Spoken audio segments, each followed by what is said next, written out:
year, new season, new coaches, new athletes, new uniforms. The 2025-2026 seasons are here. I'm Taylor Martinez, and today we are wrapping up a few very key moments from last season, plus diving into the excitement of a new season. Media days, teams to watch, and preseason prep are all coming up today on CIF Southern Section this week.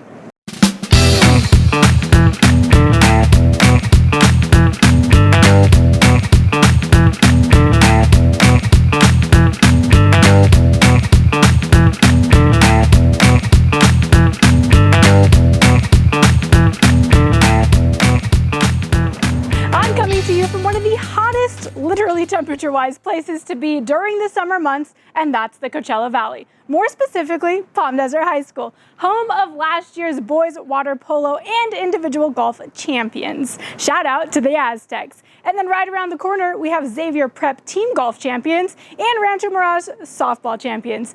Guess you can say the desert is bringing the heat in more ways than one. We're going to talk high school sports and heat a little later in the show, but up first today, we're talking the fastest growing sport in the nation, flag football. The NFHS published the first official high school flag football rulebook, and as coaches and officials get familiar with it to prepare for this season, the Los Angeles Rams hosted a fun clinic welcoming both of these groups to SoFi Stadium and the Rams locker room for dinner and a lowdown on the new rules. Some of the big changes in this season's rules include game time. There will be 4 12-minute quarters rather than 2 24-minute halves. Start of possession will be at the 14-yard line rather than the 20 after a score or to begin each half. A first down will be granted after 6 yards. Non-contact screening is allowed anywhere on the field. The neutral zone is 1 yard off the line of scrimmage. Any defender can line up 1 yard off and rush. The quarterback can run the ball at any time, and offense can run the ball at any time as well. No more, no run zone. Diving is allowed as long as there's no illegal contact. There are more, but this checks out for some of the main ones. So great watching the sport continue to develop, especially the athletes themselves. I've been seeing all of you ladies putting in the work this summer while having some fun mixed in too. Eleanor Roosevelt High School spent some time team bonding with the support of the NFL. The Dallas Cowboys hosted the team during training day, and they had an on-the-field experience, an autograph photo session with the players. They received words of encouragement from the players and had a great time experiencing an NFL practice. They also attended the LA Walk United with the LA Rams, showing support for the community as they ran a 5K. They crossed the finish line and received their medals from Rams players. Thank you, Roosevelt, for sharing these photos and memories. With that, let's take a look at the top flag football teams to keep your eyes on this fall. In no particular order, some teams to watch this season. Orange Lutheran are Division I champions last year, led by a name very well known in flag football, McKenna Cook. Newport Harbor was their competition in that D1 championship last year, and they're still looking strong. Dos Pueblos representing Santa Barbara. J. Sarah is looking quite good this year. San Clemente were champs last year, but they have a young team that is keeping the momentum going after 13 seniors graduated last year. Huntington Beach, it's their third season with the sport, and they're only getting better and better. Northwood, led by softball star Natalie Keith, they were champions last year too, as well as Santa Monica looking to claim their second title. Canyon of Anaheim is coming out super strong this summer. Beaumont also built quite a team this year. Long Beach Poly is continuing to show their strength as always, and Camarillo is repping Ventura County. Moving right along to tackle now, football players are no strangers to spending their summers dedicated to the game. Summer camps, team dinners, bonding, beach days, you name it. The football players do it. The fun will, of course, continue, but we will all be seeing it Friday nights under the lights. Let's turn things over to Tarek Fatal, who's giving us the scoop on your 2025 teams to watch. It's no surprise everyone's Friday, Saturday, and Sunday will be different this fall. High school football specifically is here, and there was no better indicator that Southern California is literally the best high school football in the country. Why? St. John Bosco, Mater Dei, and Orange Lutheran flew 3,000 miles to Florida and each came back with victories, beating nationally ranked teams. But here are the top 5 players you need to watch this fall. Believe it or not, the number 1 prospect in the state, it's a tight end, Mark Bowman of Mater Dei, actually reclassified. He's headed to USC. This defensive end goes to Sierra Canyon, another reclass, meaning he jumped up to get to college earlier. That's right, these are young guns. It's Richard Wesley of Sierra Canyon, a defensive end headed to Texas. And number 3, he's like the Megatron of high school football, Chris Henry Jr., also of modern day, 6'5", 210 pounds, can go up and get it. Just put the ball in his vicinity. Unreal player, a 5-star recruit. The last 2, out in Oaks Christian, a defensive back heading to Oregon, Devon Benjamin. Big-time special teams player, can kick return, punt return, take an interception back to the house. He's a great tackler and a monster on the track. A high-level runner and sprinter is Devon Benjamin.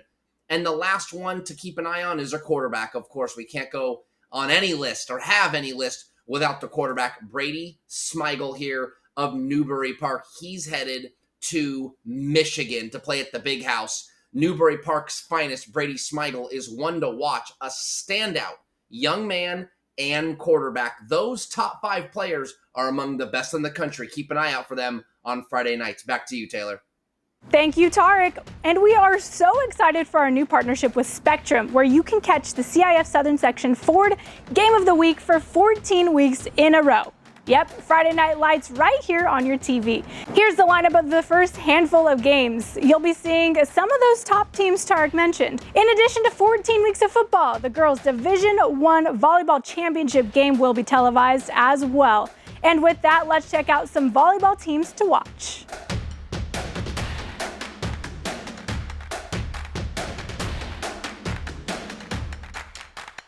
While on the topic of volleyball, check out this cute idea from the girls of GAR. Different ages dressed up for different grades. I thought it was so funny, shout out to them. Switching gears here and taking a couple of step backs to summer, the MLB draft recently took place and some outstanding picks came from right here in the Southern section. A few of them causing Corona High School to make history. Back to Tarek with more on this. If you haven't been living under a rock, possibly the best storyline of the high school sports year in 2025, specifically in the early summer, came out of Corona High School. Why? The baseball team had 3, not 1, not 2, 3, a historic trio of high school baseball players drafted in the first round of the Major League Baseball draft.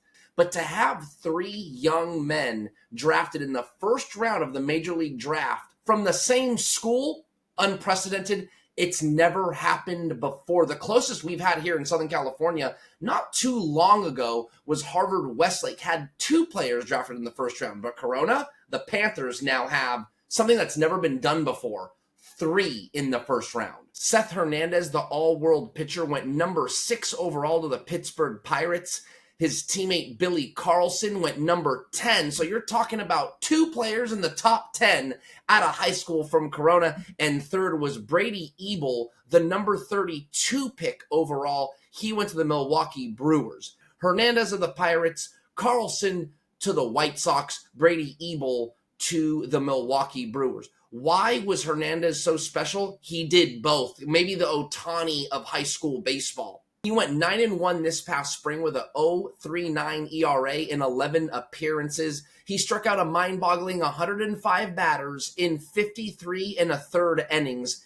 In his 2-year high school baseball career, only lost 1 time from the bump. That's how dominant he was. Billy Carlson, a classic. Great bat speed, great foot speed, great fielder. Carlson, 365 this year with 6 homers and 34 RBIs at shortstop. And Brady Ebel, 6'3", 200 pounds, and only 17 years old. Didn't turn 18 till after he graduated this summer in July.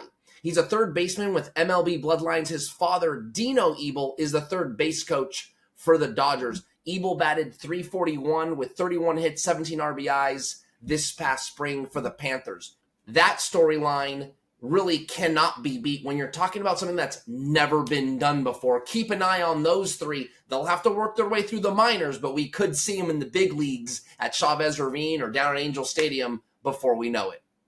Seth Hernandez was absolutely a name we heard so often these past few years, and he was also our Division I Player of the Year. A special celebration was held at Angel Stadium for all of our baseball and softball players of the year. Let's head there now. For Rawlings, this is a huge event for us. We love being the partners with CIF for both baseball and softball, and be able to support some of the best athletes on the dirt, both in the baseball and softball world. I never would have expected it, but my team had a great run and we just had such great chemistry and nothing could stop us throughout the season, and they just had my back the whole way, so I couldn't be here without them. Oh, this is an honor to get this, you know. I've worked hard my whole life, so getting this really it's an accomplishment for me. I've always dreamed of winning a CIF championship, so something I can say I'm proud of. Honestly, I'm so excited. I didn't even think any of this was gonna happen, going into my senior year. I'm just so happy that I was able to even make it to CIF, let alone state. Now I'm making it this far, and it's so amazing to be here, and I'm so happy. It was a great accomplishment this year since we haven't won one in 55 years. Not everyone gets to do this, so it's an honor.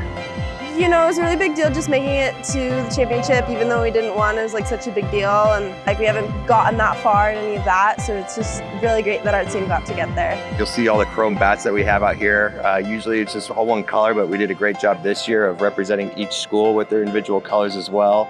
Shout out to all my teammates, you know, especially my throwing partner, Javi Contreras. You know, he was there since we were little, so. Give a shout out to my boys. Wouldn't be here without you guys. Thank you guys. It was a fun night for all, and so neat of Rawlings to gift those bats. For 9 of those athletes, it was the perfect evening to officially cap off their high school memories before they head off to college. And speaking of college, when it comes to Southern Section athletes, Santiago runner Rylee Blade has been a headlining name throughout her high school career, and she's off to her collegiate career too. But here's a look back at the gem she's been and the success she's had throughout her high school season.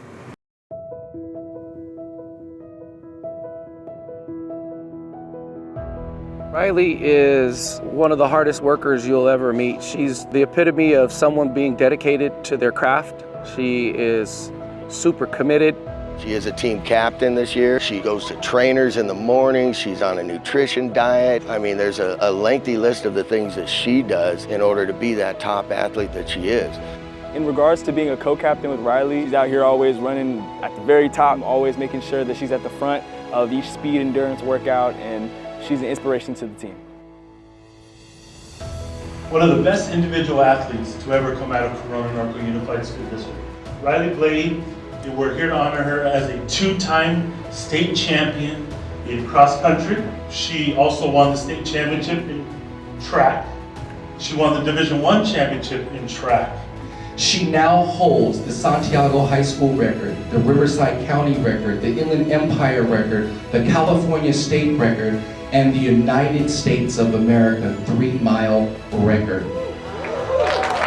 Well, I think the sky's the limit with Rylee. It's been, you know, with the work ethic alone. She's on a full ride to Florida State, so I mean, she's going to be doing some big things in the college ranks, and I would ultimately like to see her as we get into the Olympics, right? I definitely want to try and make the trials in 2028, but I think my big goal, it would be awesome to make the team then, but I like being realistic with myself too. And I feel like 2032 is probably, I'll have a better chance of making possibly the teams. And I always thought it would be cool to represent Team USA. You know, I believe Rylee will have as good a shot as anyone because she's still just kind of scratching the surface of what she's truly capable of. The training that she does is unlike anyone I've ever worked with, and I think that she's only going to continue to get better when she goes to college. Any advice for younger athletes? Yeah, definitely don't always stick to one thing. Like I know for me, I was a soccer player from the start, and I was always set on that. I was like, I want to go to college and do that. And sometimes it's the thing that you didn't expect to do that might be the best thing for you, and just try and have fun with the process.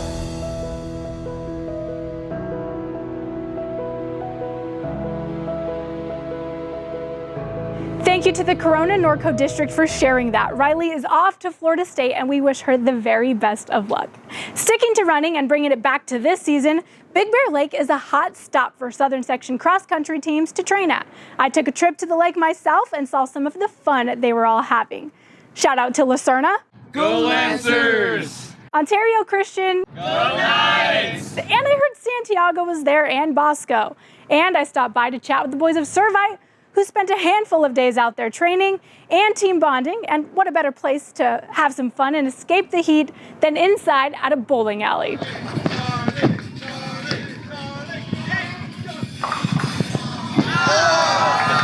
This trip, we're up here at altitude to kind of push ourselves, places we haven't been before, and for lack of a better term, kind of trauma bond ourselves, push it together as a team, and also kind of relax, chill out, and find out things about each other we didn't know. It really boosts our morale, you know? Hanging out, closer bonds.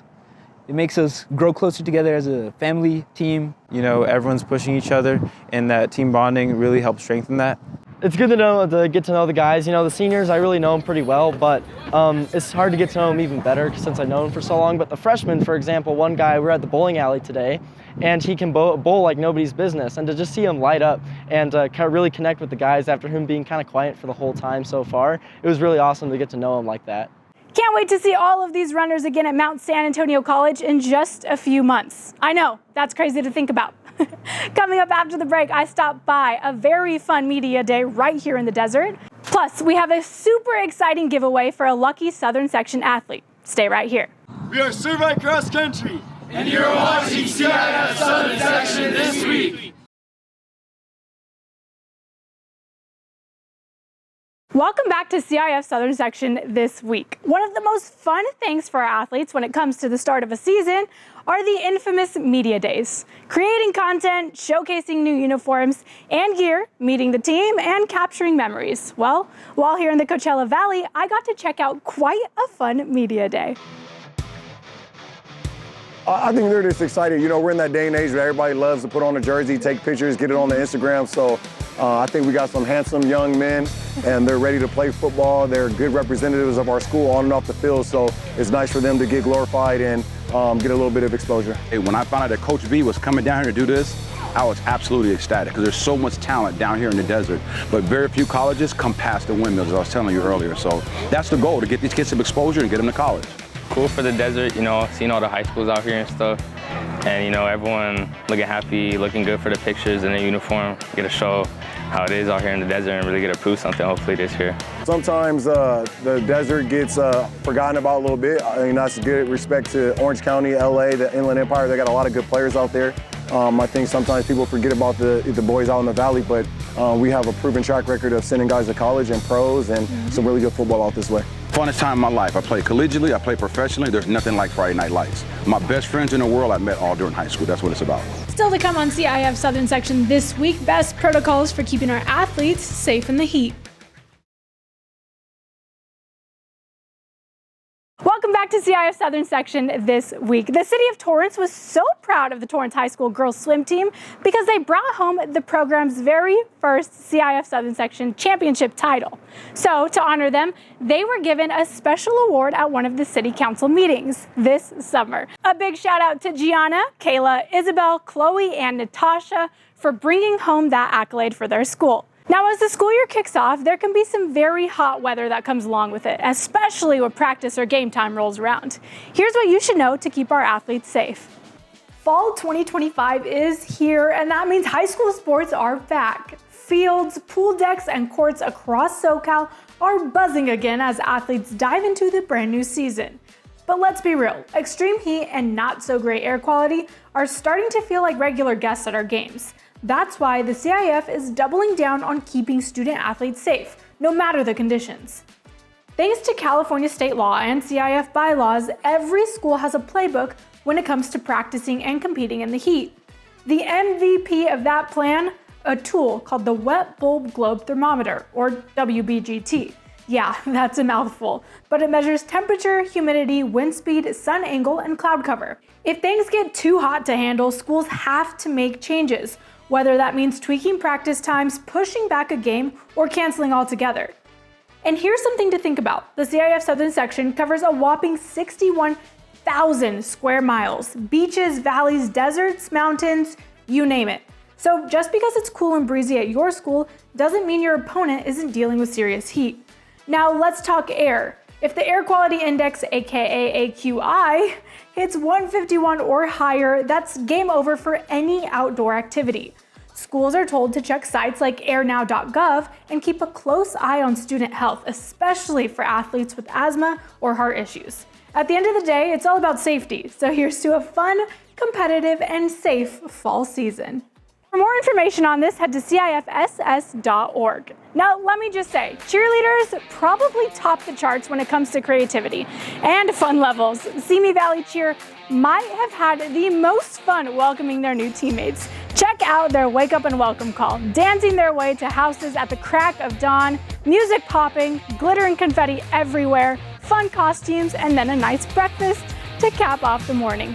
Talk about making memories. Along with cheer and dance teams, student sections bring the energy to games, especially for Friday Night Lights. Well, the Student Section Report released their top-ranked sections going into the school year, and here's the results.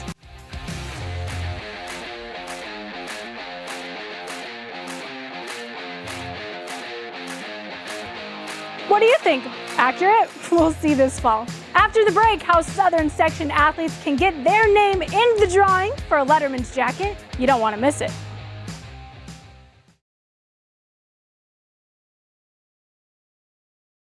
Patches, letters, pizzazz, designing a letterman's jacket is such an exciting time for an athlete. With that, we take you to JL Custom Jackets, where everyone's letterman's dreams come true. Hi, I'm Michelle from JL Custom Jackets. I'm the manager here. We're a one-stop shop for letterman's jackets and varsity letters. Hi, my name's Ryan Spencer. I do the rhinestoning. I can take orders. I do quality control. I can cut patches, run patches. Hi, my name is Martha Galindo. I love doing this. I've been doing this for over 25 years. Every jacket, it's custom made. Here are some of the jackets I've rhinestoned. I put every rhinestone down by hand. I have rhinestones that are smaller than my pinky nail. And that's one of the things that I like about this job, that you never do the same. It's always something different. We do take a lot of pride on how nice our jackets look, so we make sure that our quality control is 100%. I remember when I was in high school, my varsity jacket was the most important thing to me. So as long as they're happy, I'm happy. To kick off the new school year, we're going to go ahead and give away a letterman jacket to a student athlete. Here's all the information you need to know. As we wrap up today's episode, we want to give a big thank you and congratulations to CIF Southern Section Assistant Commissioner of Athletics, Rich Shear, on his retirement. Rich spent 6 years with the Southern Section office, and his work made a lasting mark. He oversaw football, wrestling, and baseball, and we will miss him so much. The new Assistant Commissioner over these sports is Joe Hoggett, former Director of Athletics at Bishop Amat High School, and we are so excited to welcome him as a new key member to the office. So be sure to say hey when you see him around. See you next time on CIF Southern Section This Week.